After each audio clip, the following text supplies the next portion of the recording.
Let's discuss the prophecy of Muhammad sallallahu alaihi wasallam in the Jewish and the Christian scriptures. The Jewish and the Christian scriptures, we know that the Bible is divided into the Old Testament and the New Testament. The Bible, according to the Catholics, has 73 books.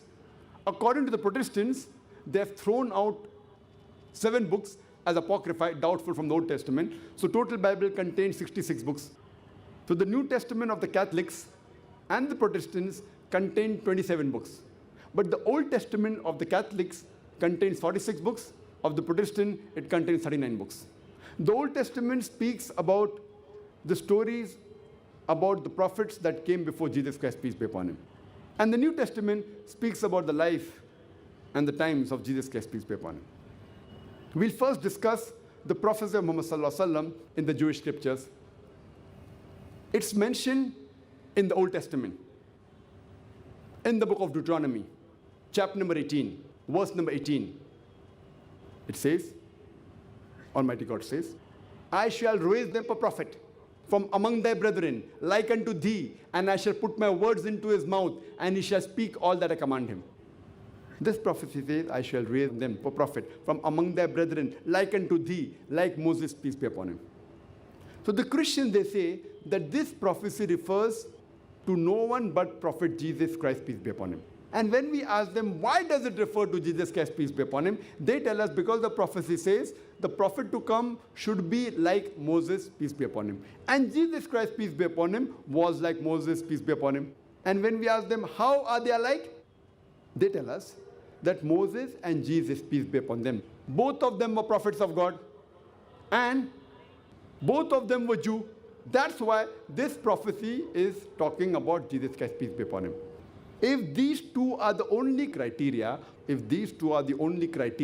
for the fulfillment of the prophecy that he should be a Jew and he should be a prophet of God, then all the prophets mentioned in the Bible after Moses, peace be upon him, fulfill this prophecy.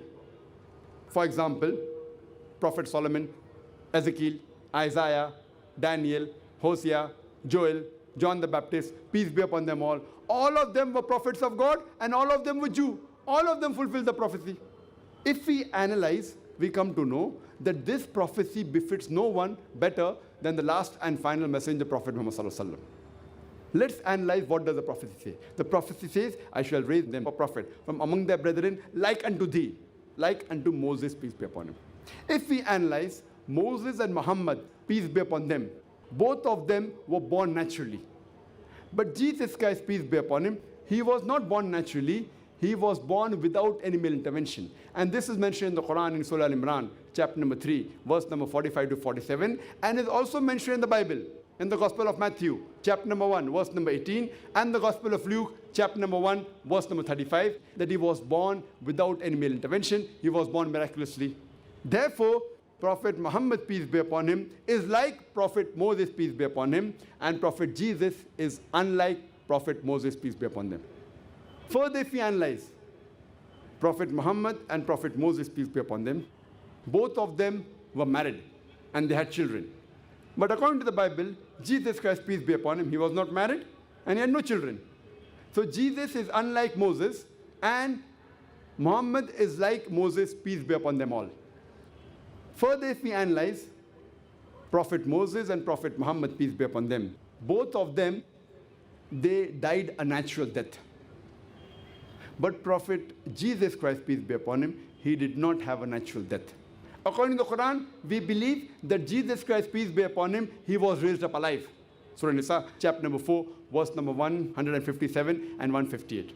He did not die, we believe.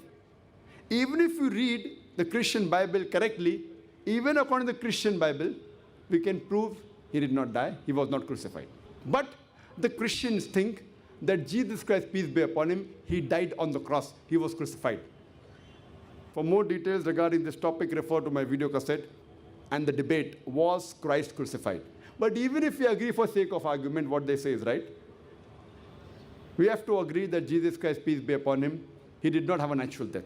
According to the Christian reading of the Bible, which is not correct, they believe he died on the cross, it was not a natural death. We believe he was raised up alive. Both ways we agree he did not have a natural death. Therefore, Jesus Christ, peace be upon him, is not like Moses, peace be upon him, and Prophet Muhammad, peace be upon him, is like Moses, peace be upon him. Further, if we analyze Prophet Moses and Prophet Muhammad, peace be upon them, both of them brought new laws. But according to the Bible, Jesus Christ, peace be upon him, did not get a new law. It's mentioned in the Gospel of Matthew, chapter number 5, verse number 17 and 18. Jesus Christ, peace be upon him, says, "Think not that I have come to destroy the law of the prophets. I have come not to destroy, but to fulfill."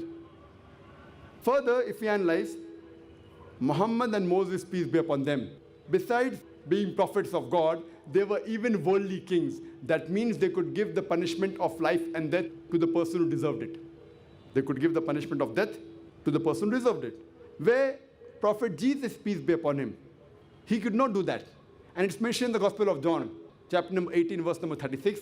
Jesus Christ, peace be upon him, says, "My kingdom is not of this world." And further, if we analyze, Moses and Muhammad, peace be upon them, both of them, their people, they accepted them as prophets of God as a whole. But Jesus Christ, peace be upon him, his people as a whole, they did not accept him as a prophet. It's mentioned in the Gospel of John, chapter number 1, verse number 11, that they all forsook him. So here when we analyze, we come to know that Moses and Muhammad, peace be upon them, are alike, and Moses and Jesus, peace be upon them, they are unlike. So this prophecy refers to no one but Prophet Muhammad, peace be upon him. The prophecy further says, "I shall raise them a prophet from among thy brethren." And we know that the Arabs are the cousins of the Jews. Moses was a Jew, Muhammad sallallahu alaihi wasallam was an Arab.